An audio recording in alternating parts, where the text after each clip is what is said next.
Bismillahirrahmanirrahim. Assalamualaikum warahmatullahi wabarakatuh. Waalaikumsalam warahmatullahi wabarakatuh. Sobat semesta sekalian, berjumpa kembali dengan podcast Semesta Menghijau. Saya Abdul Holik. Pada episode kali ini, kami akan mengetengahkan tema terkait dengan karbon. Ya, di tengah kita sudah ada Dr. Insinyur Diah Zuriana MPD yang pada kesempatan sebelumnya sudah pernah memberikan materi di podcast Semesta Menghijau ini terkait dengan keanekaragaman hayati ya. Kali ini kita akan membahas terkait dengan karbon ya. Mungkin nanti lebih spesifiknya ke nilai ekonomi karbon ya mungkin Bu. Tetapi kami ingin memberikan dulu terkait dengan tema kita ya. Pada kesempatan kali ini kita akan membahas terkait dengan pengantar saja dulu mungkin Bu ya. Karena terus terang dari pemahaman, termasuk pemahaman saya ya, kami juga yang pada dasarnya sudah mendapatkan materi ini ya. Kemarin ini kan kita sebagai oleh-oleh ya Bu dari hasil TOT ya. Hasil training of trainers di Pusdiklat SDM LHK terkait dengan nilai ekonomi karbon. Sambil kita mengulang, merefresh ya terkait dengan materi ini, mudah-mudahan sobat semesta sekalian bisa juga mengambil manfaat dari apa yang kita perbincangkan kali ini. Bu Dokter Diah, dari mulai apa kita ini membahas? Mungkin dari mulai bagaimana sih sebetulnya Tuhan itu begitu ya? Oh iya. Ya telah di dalam Quran sudah disebutkan gitu ya, bahwa Allah kita gitu ya diminta untuk menjaga ya. Dalam surat Al-Anbiya ayat 32 kalau tidak salah itu disampaikan bahwa kami jadikan langit sebagai atap yang terpelihara begitu.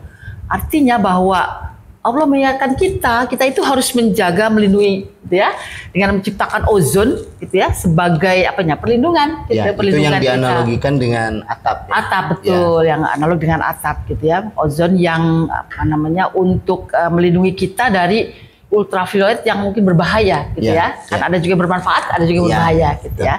Jadi itulah yang Allah amanatkan pada kita. Nah, seharusnya kita berpikirnya dari mulai situ gitu, sama-sama menjaganya gitu ya. Supaya kita ada semangat keruhaniannya ya, bahwa kita bukan semata-mata ingin melihat karbon ini sebagai dari sisi perdagangannya atau dari segi kita gerakan untuk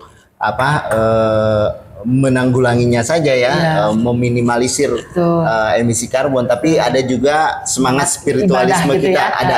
ada ibadah ya, bernilai ibadahnya gitu ya. Jadi kalau dilihat dari pengantar kita kali ini mungkin sejarah dulu mungkin Ibu kira-kira kenapa sampai karbon ini menjadi salah satu yang hangat dibicarakan dan bahkan mungkin sampai ke ada nilai ekonomi karbon yang memang itu menjadi bisa diperdagangkan gitu. Mungkin dari sejarahnya dulu kenapa itu sehingga kita muncul juga gitu muncul sehingga kita juga perlu berkontribusi sebagai individu, sebagai masyarakat, sebagai negara juga gitu. Baik, mungkin pada tahun 2015 ya ternyata ada namanya perjanjian Paris gitu ya. Paris Agreement itu ya, yang dilakukan pada tanggal 12 Desember 2012. Nah, itu dihadiri oleh 196 negara, termasuk Indonesia. Nah, di situ memang intinya adalah bagaimana mewajibkan negara-negara itu untuk berkontribusi, menurunkan emisi gas rumah kaca dunia yang mungkin semakin lama semakin meningkat begitu semakin membahayakan semakin membahayakan karena dari memang perilaku kita yang menggunakan terutama bahan bakar fosil energi dan itu karena akibatnya adalah perubahan iklim yang semakin memanas, yang sekarang ini kita rasakan ya.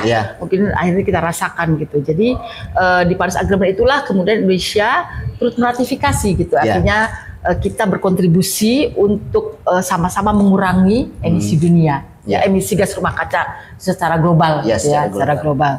Nah dari situlah kemudian banyak sekali kita turunkan di Indonesia begitu, banyak sekali kebijakan-kebijakan yang dimunculkan, diterbitkan oleh pemerintah dalam rangka untuk berkontribusi NDC, jadi National Determined Contribution. Jadi NDC artinya seberapa besar kontribusi kita untuk mengurangi emisi tersebut. Nah Indonesia sebetulnya mampu sepertinya mampu untuk ikut berkontribusi mengurangi itu.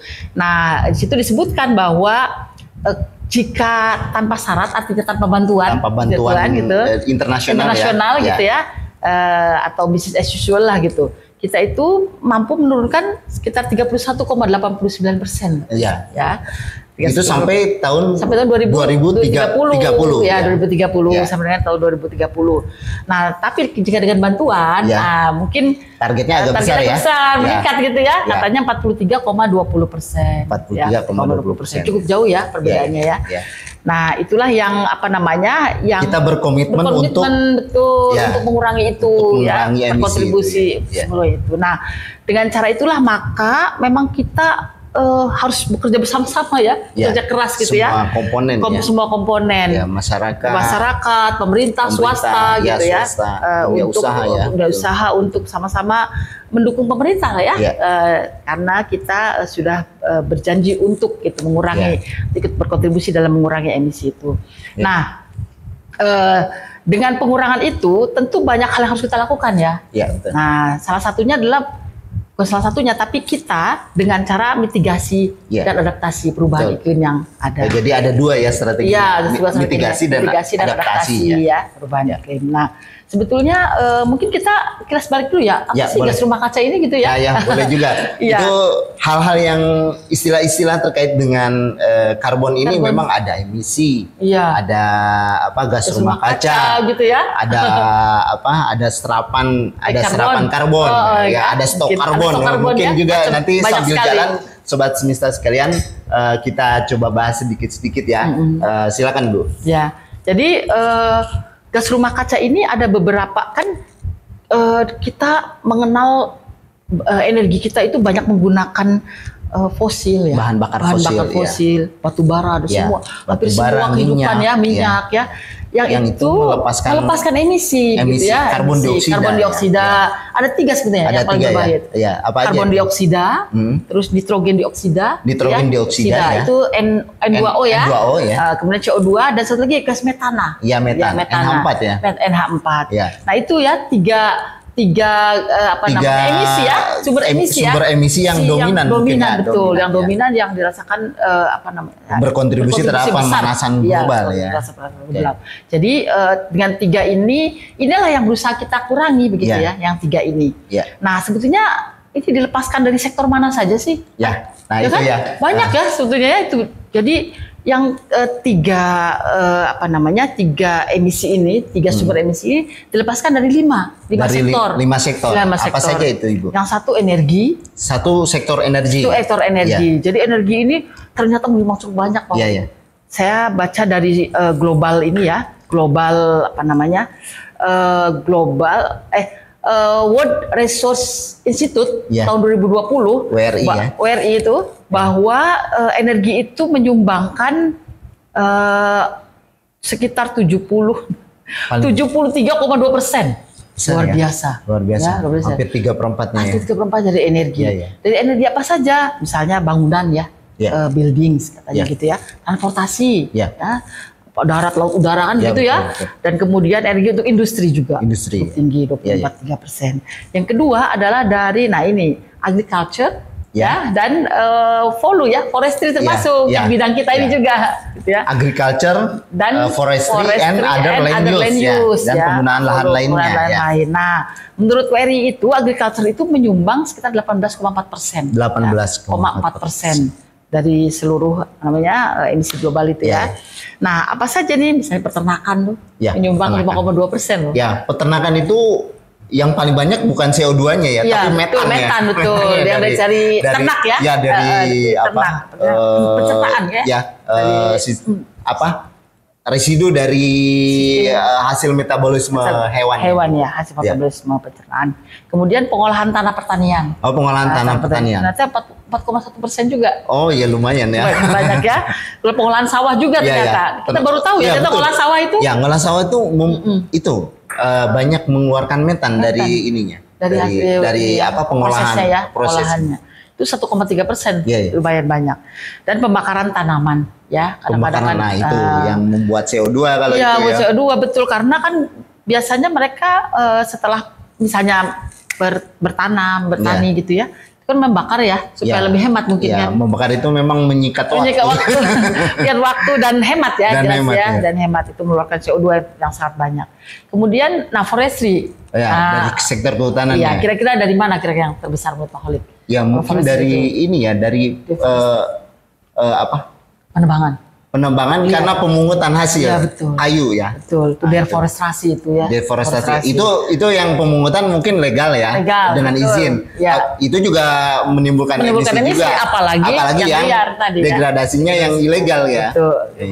Itu 2,2%. Dan pembukaan lahan untuk tanaman. Kan kita sering land clearing ya. Land clearing untuk HTI betul ya. Untuk HTI hutan tanaman 1,4%. Ya. Nah itu sudah cukup banyak ya, 73 tambahin. Nah yang terakhir, yang keempat itu adalah dari proses industri. Oh, dari industri. Dari proses itu dari penggunaan misalnya bahan bakar ya. Bahan bakarnya melepaskan CO2, batu bara mungkin. Kebanyakan itu dari industri kimia dan semen. Oh, kimia. Industri kimia dan semen. Oke. Ya. Jadi kalau yang tadi mungkin masuknya ke energi ya. Betul, energi pembakaran. Kalau ini industri yang menghasilkan secara tidak langsung ya. Atau misalnya proses industrinya sendiri gitu yang menghasilkan dari kimia dan semen. Kemudian terakhir limbah nih. Bidang kita juga.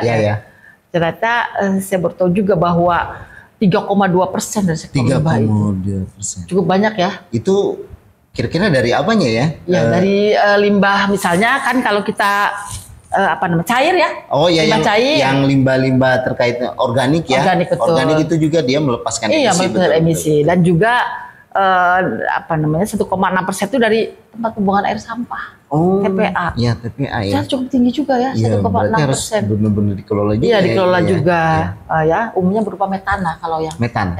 Metan. Metan ya, yang itu yang terkait dengan gas metan itu yang terkait dengan kemarin waktu pernah kita dengar di Lewi Gajah itu ada ledakan itu karena memang sistem di manajemen TPA-nya.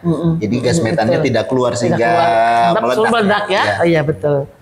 Nah, itu ternyata cukup banyak itu 5 sektor ini ya. Emisi juga 5 sektor ini yang berarti yang terkait dengan lingkungan hidup dan kehutanan ada dua sektor ya, ada dua komponen ya, ada dua komponen. Yang pertama dari AVOLU ya, agroforestry and agriculture, forestry and other land use. Jadi dari pertanian, kehutanan dan penggunaan lahan lainnya. Kemudian dari sektor limbah, dari sisi limbah. Dan itu cukup besar ya. Nah, berarti ada itu yang kita fokuskan untuk mitigasi dan adaptasinya di KLHK ya. Ya, untuk dari KLHK.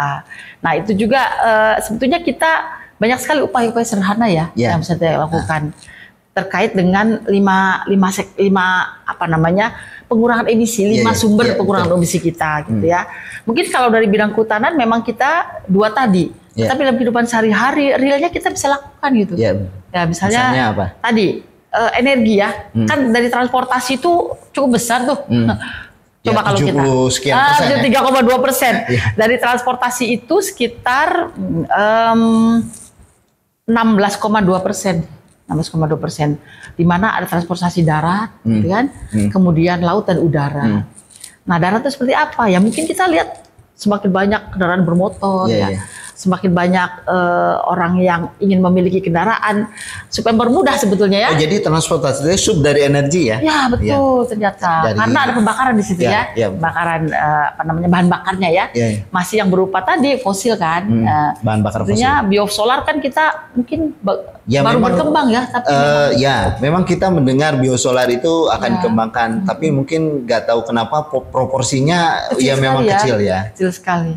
Padahal kita lihat berapa jumlah bis gitu ya, anggaplah berapa jumlah kendaraan roda 4 lainnya dan motor ya yang semakin lama semakin meningkat. Dan jangan lupa penerbangan yang paling tinggi. Betul. Ternyata penerbangan itu lumayan juga 1,9 kalau salah ya. Dan shipping ya. Shipping itu juga perkapalan. Jadi itu menyumbang. Nah, mungkin kita perlu juga lah untuk misalnya berkontribusi. Saya yakin bukan masalah besar kalau misalnya kita berjalan kaki gitu ya, tidak naik ke mungkin motor, kalau jaraknya bisa kita tempuh, mungkin orang selalu mengatakan itu nggak berpengaruh terhadap global gitu.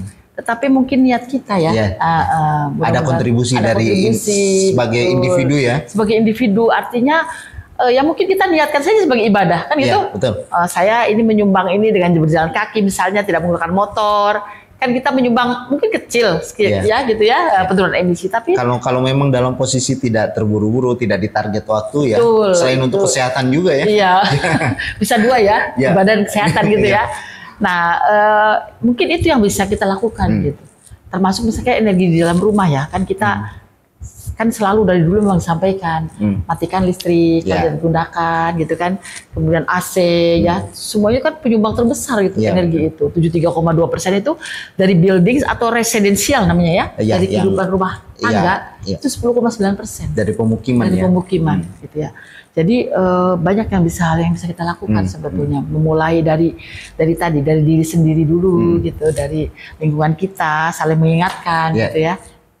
Nah, kemudian selain tadi dari energi ya, energi kan transportasi, kemudian kebutuhan rumah tangga gitu ya, dan yang kedua dari tadi mungkin kita tadi ada bank sampah ya kalau nggak salah ya. Oh ya, kita lagi hari ini Sobat Semesta Menghijau sedang launching untuk bank sampah. Ini juga salah satu kita upaya untuk mengurangi emisi dari sektor limbah ya, untuk kebiasaan perilaku individu ya, kita di kantor kita sedang digalakan gitu ya Bu. Yang mudah-mudahan ini juga menelurkan bank sampah lainnya untuk mengurangi limbah ya, sehingga perilaku kita juga berkontribusi terhadap pengurangan emisi ya. Artinya gini, kalau kita berpikir diri sendiri mungkin kecil, tapi kalau kita selalu menggaungkan itu ya, mudah-mudahan kan diikuti oleh banyak orang begitu ya. Nah, itu yang kita harapkan ya. Kita harapkan untuk untuk disebarluaskan gitu, untuk dibudayakan menjadi habit gitu, budaya kebiasaan ya. Kebiasaan kita. Karena tadi dari sektor limbah penyumbang terbesar metan ya. Metan yang katanya pemanasan globalnya itu kalau dari metan 30 kali lebih besar dibanding CO2. Luar biasa ya, metan itu ya. Ternyata, dan itu kita kan selalu bermasalah dengan sampah ya, pembuangan akhir. Nah, itu mungkin beberapa upaya kita dalam berkontribusi sedikit lah ya, gambaran. Mungkin dari mulai sekarang ya, Bapak, Ibu atau sobat semesta sekarang memang kelihatan kontribusi misalnya perilaku terkait dengan hemat energi di pemukiman, kemudian di anak-anak sekolah juga kan Bu, programnya terkait dengan sekolah adiwiyata itu juga salah satu untuk sekolah yang mengarahkan ke perilaku yang ramah lingkungan ya. Salah satunya itu misalnya kalau tidak digunakan ya dimatikan lampunya gitu. Kemudian di pemilahan sampah dan seterusnya. Mungkin memang kita belum kita fokus ke besar dulu lah ya, bagaimana karbon itu dijualbelikan gitu ya. Tetapi kita melihat dulu dari amanah Quran begitu ya, bahwa sebagai panduan kita ya. Betul, panduan kita. Jadi ternyata kita tidak semata-mata care terhadap lingkungan itu gitu ya, tetapi juga bernilai ibadah tadi. Jadi kemudian kita lihat juga bagaimana Indonesia berjibaku gitu ya, berjibaku untuk bersama-sama. Oh, ini kita sudah komitmen nih mau menurunkan sebesar itu gitu ya. Nah, apa sih bantuan kita gitu? Karena kita semua harus yakin bahwa kesepakatan dunia itu tentu untuk menyelamatkan makhluk hidup di bumi ya. Karena itu tanggung jawab bersama ya, bukan hanya kita di negara kita yang kebetulan memang hutannya, anugerah yang Maha Kuasa itu ya, kita masih diberikan hutan yang begitu luas ya, sebagai penyerap emisi karbon ya. CO2. Kemudian juga terkait dengan ini Bu. Tadi istilah-istilah yang baru kita ini baru gas rumah kaca ya. Istilah lain misalnya apa ya yang perlu kita gali di sini? Oh iya. Terkait dengan karbon ini. Misalnya stok karbon itu apa gitu? Oh iya. Kira-kira stok karbon. Artinya stok karbon itu cadangan yang kita miliki begitu ya. Nah, jadi kita kalau cadangan karbon itu kan banyak terdapat di berbagai mungkin jasa hidup, termasuk kita juga karbonnya banyak. Iya, karbonnya banyak ya. Tapi kita tidak dihitung ya. Tapi biasanya menghitung pohon ya, terutama ya. Pohon, kemudian dari kan kita mengenal 50 itu ya, dari pohon itu. Ada karbon pool ya. Jadi semacam disitulah terletak gitu ya. Kolamnya karbon ya. Kolamnya karbon. Jadi disitulah terletak sumber-sumber karbon ya. Sumber karbon yang bisa menjadi cadangan stok kita gitu ya.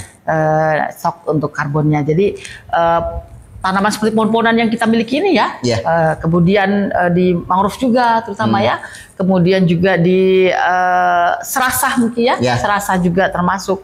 Pohon yang mati juga mengandung karbon gitu ya. Ada karbonnya juga. Jadi kita sebetulnya banyak ya, banyak sumber untuk, hanya mungkin kita bagaimana menghitungnya ya. Sebetulnya kita kalau Indonesia Sobat Semesta luar biasa ini Indonesia ya. Dari banyak sumber daya alam ya mungkin juga ya yang bisa kita sumber daya hayati ya, yang bisa jadikan stok karbon itu. Kita sebenarnya bukan percaya diri tapi mungkin kita mampu sebetulnya mencapai itu gitu dengan cara. Tetapi juga ternyata kan tidak diimbangi dengan pemeliharaannya. Mungkin di praktek-prakteknya kita masih ada, ya memang itu komitmen kita yang harus kita terus upayakan ya, jadi dalam memitigasi. Kita memang stoknya banyak ya, stok karbon itu, persediaan kita gitu ya, di tanaman ya, di serasa, di kayu mati malah gitu ya ada. Tetapi juga ternyata kehilangannya juga banyak gitu. Nah mungkin kalau kehilangan terkait nanti dengan pelepasan karbon betul. Dan itu pun dari mungkin terkait dengan kehutanan itu seperti apa ya Bu ya kalau pelepasan itu? Di sektor kehutanan ya. Ya misalnya tadi kan kita ada penebangan hutan ya. Betul yang tadi kita bahas tadi. Kan kalau kita bilang hutanan ya semakin banyak pohon yang hilang gitu ya. Ya pakai juga pelepasan karbon. Artinya gini, karbon yang ada dari kegiatan sektor kehutanan ini yang seharusnya jadi stok, kemudian dia ketika adanya dia menyerap, tapi jadi hilang gitu ya kemampuan untuk menyerapnya. Gitu ya. Karena ya mungkin kita juga ada kegiatan kebutuhan terkait tadi ya dengan pohon-pohon dengan kayu-kayu untuk pembangunan ya. Ya ada. Kan sektor kehutanan juga berkontribusi terhadap pembangunan nasional. Salah satunya kan dengan menyuplai kayu pensuplai sumber daya kayu dan HBK HBK lainnya. Tapi kalau yang dari utama terkait dengan pelepasan karbon mungkin dari kegiatan pemanenan ya. Betul. HTI atau di yang sudah ada konsesinya, yang sudah ada izinnya. Yang sudah ada izinnya. HPH dulu ya. HPH dulu. Tapi ini juga memang di pelepasan itu makanya bagaimana gencarnya penegakan hukum dalam bidang kehutanan juga salah satunya itu untuk mengurangi itu mengurangi pelepasan karbon. Jadi kalau pengambilan sumber daya hutannya dengan cara ilegal itu juga perlu perlu karena komitmen kita ya. Betul. Maksudnya Kalau yang legal ya, karena itu memang sudah sistematis sudah ada gitu sistematis, sudah sistematis. Dan dia juga ada restocking ya. Betul, disebutnya itu kembali mengembalikan stok karbonnya dengan cara penanaman kembali. Ya. Ada kegiatan sudah sudah satu siklus kegiatan ya, dipenuhi ya, ada pembinaan hutan kan, ada pembinaan di misalnya izin pengolahan hutan kan ada ya, ada pembinaan hutannya, kemudian ada masyarakatnya, dan supaya tadi terhindar dari illegal logging misalnya gitu ya. Sudah terus. Nah, yang mengkhawatirkan kan yang ilegal tadi. Jadi karbonnya memang hilang begitu dengan karena ilegal ya, secara ilegal. Betul. Itu yang juga banyak kan dulu ya. Mudah-mudahan sekarang sih upaya dari penegakan hukum sudah bisa mengurangi itu ya. Mengurangi pelepasan. Dan yang kedua tadi memang sih sekarang ini kita banyak izin HTI ya, tanaman industri. Kan itu kan biasanya suka land clearing ya. Tunjukkan sama gitu kan. Tetapi kan memang resmi ya, artinya legal gitu ya, memang diizinkan oleh pemerintah. Nah, hal yang mungkin yang perlu kita perbandingkan adalah seberapa besar sih kehilangan karbon yang legal gitu ya, dengan yang tidak legal tadi kan gitu ya. Kalau masih banyak yang tidak legal itu yang tidak terpantau, artinya jadi pelepasan gitu. Tidak terukur. Kalau ini kan bisa terukur ya, karena berapa dia bisa punya jatah tembangan berapa gitu kan. Yang hilang berapa luasnya, berapa pohonnya itu sudah terlihat. Tetapi yang tidak ini ya, dan kita melihat hasilnya kan hanya dari tutupan lahan itu tiba-tiba saja sudah hilang gitu sudah kelihatan gundul gitu ya, gundul, dan itulah yang karbon yang hilang. Nah itu dari sektor kehutanan itu yang harus kita jaga betul ya, jaga betul. Karena sektor volume ini ya mungkin kalau deforestasi walaupun tidak banyak 2,2%, tapi karena kita memang di KLHK begitu ya itu yang harus fokus terus menerus untuk dibenahi lah ya, dikendalikan. Betul. Nah, pembukaan lahan untuk tanaman sesungguhnya hanya 3,6% dari volume itu. Dari keseluruhan global. Jadi agriculture cukup banyak ya, 18,4%.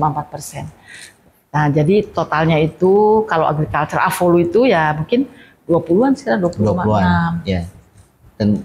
Dan kita punya kontribusi di situ ya, di sektor kehutanan. Kehutanan dan limbah tadi ya. Iya. Dan limbah ya. Dan limbah tadi. Oke. Ya, kira-kira apa lagi Bu yang belum kita bahas sebagai pengantar? Di sini ada target pengurangan sudah tadi ya. Kemudian di masing-masing sektor juga sudah. Mungkin terkait dengan peraturan-peraturan mungkin bisa juga dijelaskan terkait, apa yang sudah kita miliki, sudah kita miliki di kebijakan nasional itu, misalnya dari peraturan presiden dan turunannya. Silakan Ibu. Jadi ada beberapa peraturan yang sudah diterbitkan gitu ya dalam upaya ini. Nah tadi kan kita sudah mengetahui bahwa semua sektor gitu ya, apakah swasta, pemerintah, masyarakat itu semua berkontribusi gitu ya. Nah, bagaimana caranya untuk memotivasi begitu ya, memotivasi orang semua sektor itu agar bersama-sama untuk menurunkan emisi itu. Nah, salah satunya adalah dalam penyelenggaraan nilai ekonomi karbon ya. Terkait dengan nilai ekonomi. Nilai ekonomi karbon. Nah, itu ada di peraturan presiden nomor 98 tahun 2021.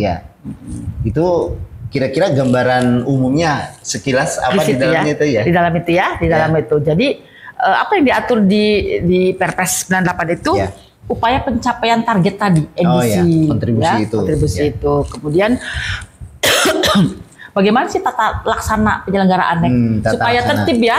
Nanti kalau tidak ada aturannya, semua orang berlomba-lomba misalnya tanpa memperhatikan sebetulnya yang seperti apa sih yang baik itu penyelenggaraan ekonomi penyelenggaraan nilai ekonomi karbon itu. Karena kalau sudah ekonomi itu khawatirnya gitu ya, berlomba-lomba tanpa memperhatikan itu ya. Tanpa memperhatikan kelestarian lingkungan lah ya, atau kontribusi tadi ya. Kemudian juga ada mitigasi dan adaptasi perubahan iklim juga masuk di situ. Ya mungkin sedikit dijelaskan ya, mitigasi apa kira-kira Bu? Mitigasi itu apa namanya, upaya-upaya pencegahan ya. Oh ya, pencegahan ya. Jadi sebelum itu terjadi apa sih yang harus kita lakukan gitu ya.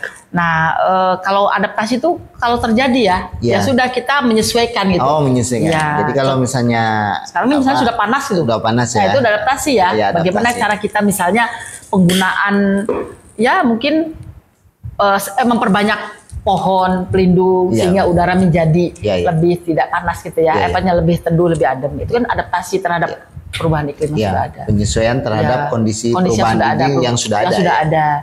Mitigasi kan kita mencegah ya. Mencegah supaya tidak terjadi ya. Tidak terjadi tadi patroli ya kan, yang penegakan hukum yang harus lebih ketat ya kan. Terus kita juga upaya-upaya kampanye lah ya kita nih kampanye. Itu kampanye. Mitigasi juga masuk mitigasi, penyadaran ya. Makanya mungkin kita mulai dari lingkungan anak-anak gitu ya, bagaimana cara dia bersikap ramah terhadap lingkungan gitu. Itu mungkin salah satunya yang bisa dilakukan gitu ya. Bisa dilakukan untuk itu ya. Iya, termasuk kita nih mengajar nih, Holik ya. Mengajar juga sama kan ya. Salah satunya karena di situ pasti ada pesan-pesan moral ya. Di mana mereka memberikan pemahaman ya untuk berperilaku yang ramah lingkungan gitu ya. Jadi terkait dengan karbon ini juga ya.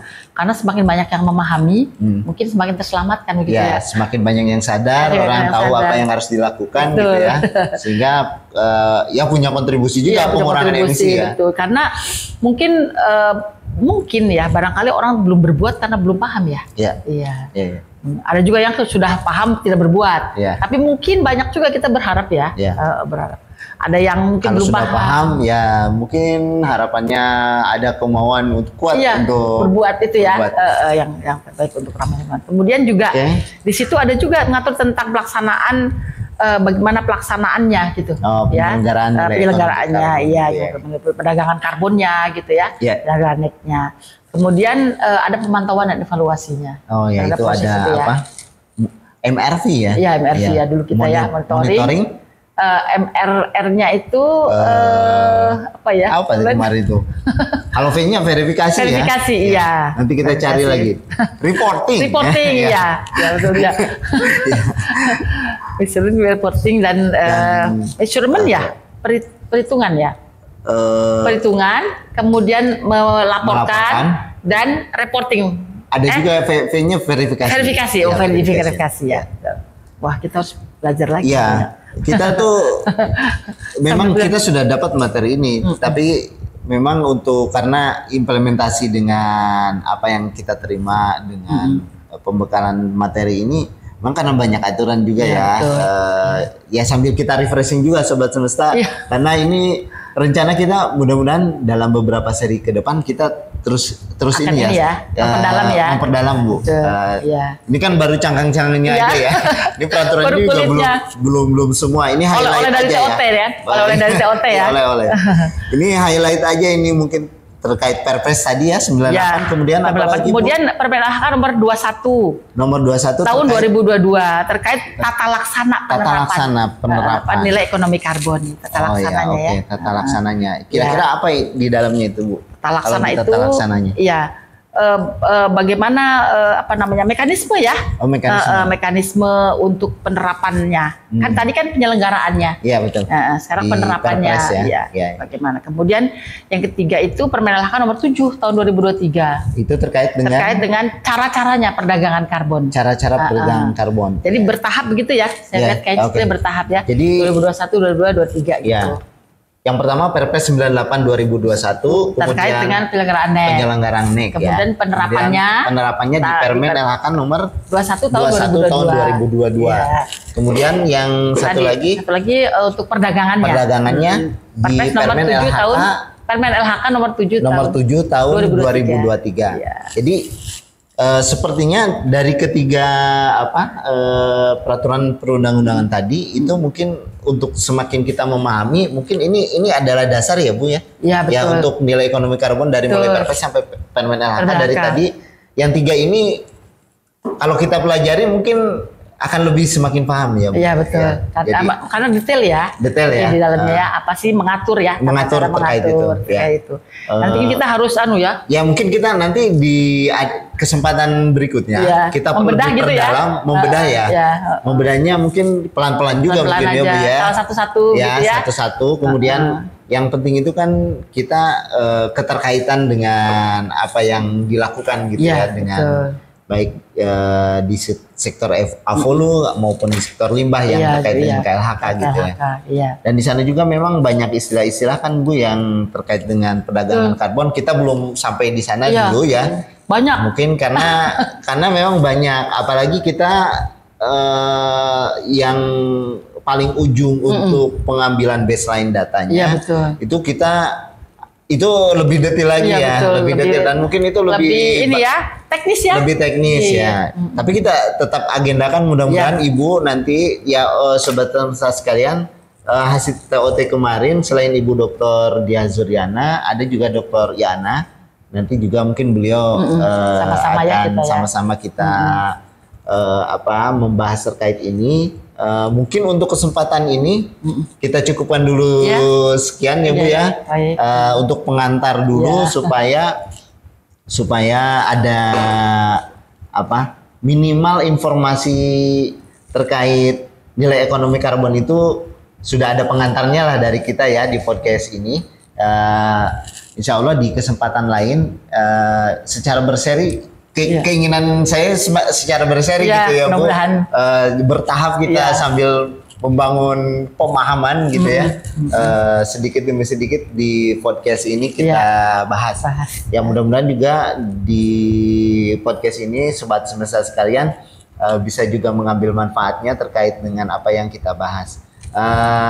Pada kesempatan ini saya ucapkan terima kasih kepada Bu Dokter Dia sudah hadir di podcast ini ya. Sama ya termasuk perdana untuk pembahasan terkait dengan nilai ekonomi karbon. Mohon maaf juga kalau saya ada keluluran kita. Ya karena kita sifatnya kita menularkan dari hasil TOT kita. Jadi kalau dibilang narasumber mungkin belum sampai tahap itu ya. Karena berbagi saja karena ini hal yang baru ya, kita masih di posisi tahun 2024 gitu kan. Berarti kalau 2030 untuk pencapaian follow netting NDC yang kita targetkan ya kita masih ada spare waktu, masih ada waktu 6 untuk tahun 6 tahun sampai kita paham betul cara ininya gitu. Ya mudah-mudahan dalam 2 tahun ke depan dengan kita podcast begini sudah ada pemahaman yang utuh gitu. Terkait dengan respon dari sobat semesta juga ya. Kalau memang ada respon Bu, mungkin kita tunggu di kolom komentar ya. Sebenarnya selain tema yang ini, tema nilai ekonomi karbon, poin-poin apa yang perlu kita ketahui secara bersama-sama dengan sobat semesta sekalian, kita tunggu komennya di bawah di kolom komentar. Dan jangan lupa untuk like dan subscribe channel kita yang mudah-mudahan bisa berkembang lebih banyak dan kita tambah bersemangat untuk menghadirkan tema-tema yang lebih menarik di masa yang akan datang. Terima kasih Bu Dokter Dia. Ya kita tutup dengan ucapan assalamualaikum warahmatullahi wabarakatuh. Sampai ketemu di episode berikutnya.